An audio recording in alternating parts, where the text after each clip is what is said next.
Jaws, a movie about the dangers of celebrating 4th of July.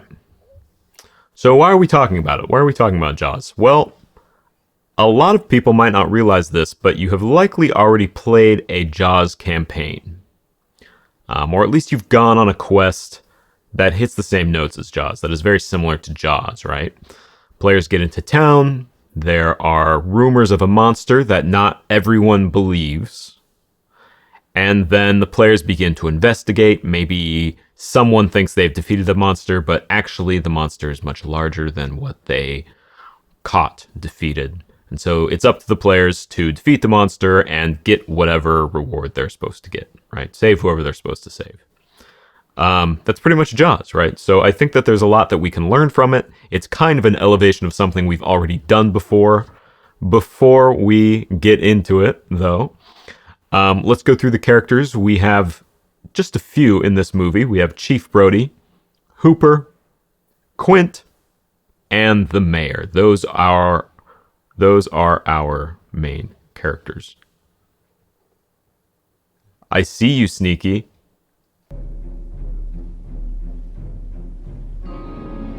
So what can we, as Dungeon Masters, as writers, writing for our players, learn from Jaws? The first thing that I recognized was the needs of the many and how those needs affect the story and affect the main character. Or characters, really, right? Because they pull those main characters in different directions. Like the needs of the townsfolk pull those main characters in different directions. As we are going throughout the movie, you continually see townsfolk, citizens, right, of the city, approach Chief Brody and request things of him. And when he fails in his duty to protect the townspeople, those townspeople see him as the one who is really responsible for what has happened, right? So a lot of the townspeople want safety, they want prosperity, and they are relying on the main characters, right? Chief Brody, the Mayor, Quint, right? And even Matt Hooper to an extent. They're relying on those main characters to fulfill their needs. I guess this kind of goes in line with the video that we just did. Look at that. But this all works to build a lot of tension in how this shark is approached, right? How the monster is gone after to an extent. Chief Brody wants safety. He wants the safety of the townspeople, but then the mayor wants prosperity. Matt Hooper wants knowledge, and all of those main characters represent and are supported by the townsfolk of the town who are making those requests of them and getting mad at them when they don't fulfill those quests, right? And as the movie goes on, we kind of get a proverbial powder keg of like tension in the movie. And, you know, by the end of it, we get boats full of guys with guns, like driving around and shooting at everything in the water, right? Including kids with fins on their backs. I don't think they actually shoot at the kids, but it's implied that it could happen. So I think that is done very well. And I think if we can remember that when we are making these kinds of scenarios, making these kinds of quests where townspeople are threatened, then we can use that to build a lot of tension and create that powder keg that makes the players a little more worried about what might happen in this quest. The other thing I liked about this movie was the way that the shark is teased. I think Spielberg is very good at this little build of suspense before the reveal of whatever monster there is, right? Like he does it well in Jurassic Park when we see the tremors in the water. I might do a movie on that or a video on that at some point. But he teases the shark very well. It might be a shark.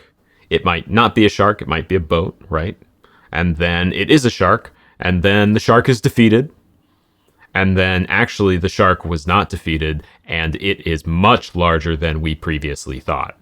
And as we're going through these stages, we're seeing the townspeople react to these stages, right? We're seeing them incrementally get more and more worried and more scared as the story goes on, as the monster is teased, and we hardly even really see the monster. And I think that works better, especially for a tabletop game, especially for like written fiction, is to not see the monster, but see how the townspeople are reacting to the monster. I think that works much better in building suspense than just having the monster like rampage through town, right? Because then the players know what they're dealing with.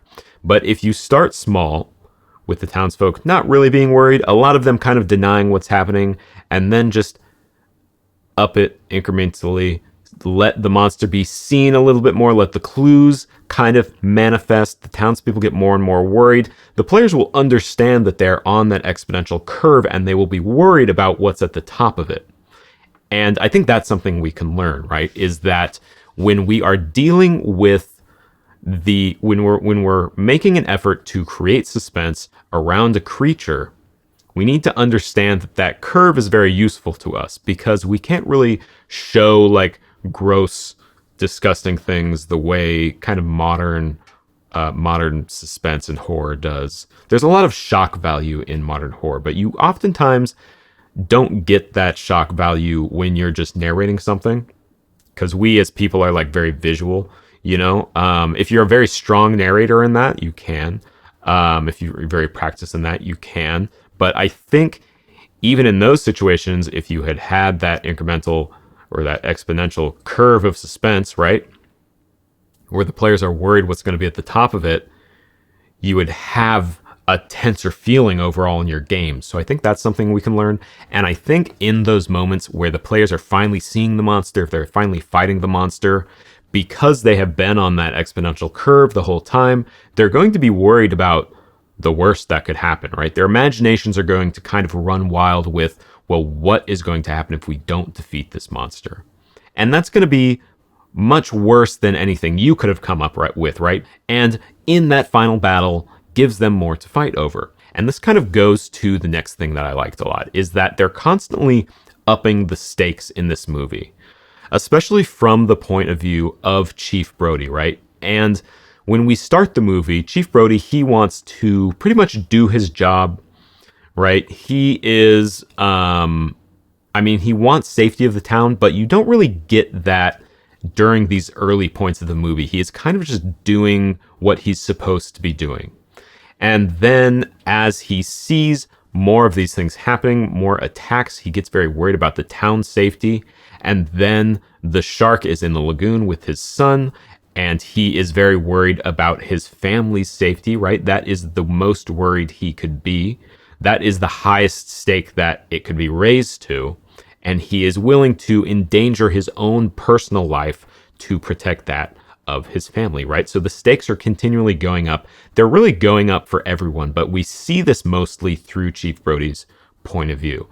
The mayor has his own stakes. He wants prosperity for the town, and then he realizes that that is not as important as the safety of the town, right? I mean, safety and prosperity kind of go hand in hand. And we see that the 4th of July festival adds a lot of tension to those stakes, because now you are adding more people to the pot that are potentially in danger. I think that economy often plays a pretty big role in like politics of a town, right? Even like low level politics. And the mayor lets the safety of everyone, or puts the safety of everyone at stake to go after his goal of like prosperity and like having a good economy, right? Because that's where he sees success in himself. But then those stakes are increased as he realizes that his success is not necessarily the prosperity of the town, because that's not what the townsfolk are requesting of him, right? Going back to the first thing that we learned, they are requesting safety, right? And so he's realizing he needs to provide safety. So the stakes are upped for him. The stakes are definitely upped for other parents. I think that the movie shows a lot of parents like worrying about their children, right? Because their children probably don't understand as much why they shouldn't play in the ocean. They think, well, I'll probably be fine, as children are wont to do. And so we see things just get worse and worse and worse. Another aspect of building that powder keg around the townsfolk, building that suspension around the townsfolk, and adding tension to what is going to happen next. And then the last thing that I liked about this movie, and I didn't really think about this until I sat down to film this video. I was literally starting the introduction and then it hit me and I made more notes, is that the monster, right? The shark, it doesn't really have intentions. Like, it's not really malicious. They create this narrative that it has like a taste for human blood or something, or like once it gets a taste of humans, that's all it can eat. But in reality, it's kind of just doing shark things, right? It's just a wild animal. And the reason that people are being hurt by this shark are like relative to other people, right? Like, the mayor is directly responsible for the deaths that occur after the first attack. And so when we think about what is actually hurting the people of the town, it really is each other, right? It's really the townspeople hurting themselves almost to an extent. And I think that is another thing that adds suspense to this movie, is that really you can't even trust the people that you're on the side of in this movie, in a way. All in all, this movie does a great job of using these different aspects to kind of culminate into a very suspenseful movie, create a very tense movie, right? We have the stakes constantly being raised. We have our heroes sitting on top of this powder keg of a town, right? While they strive to find any real, tangible evidence of the supposed monster, right? So we have all these different aspects of this movie that kind of culminate in order to make things very tense. Just the stakes being raised and the requests of the people to build this powder keg of a town and the way the monster is teased. So there's a lot we can learn here. If there's something that I missed, of course, let me know in the comments. My name is Wes. The dog that just walked away, his name is Prismo.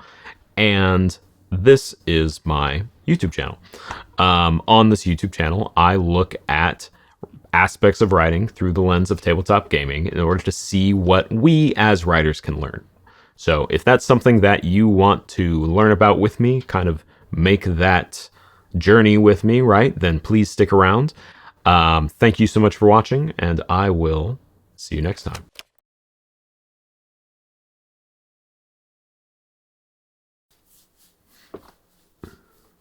Is this what you wanted? Huh? You look insane.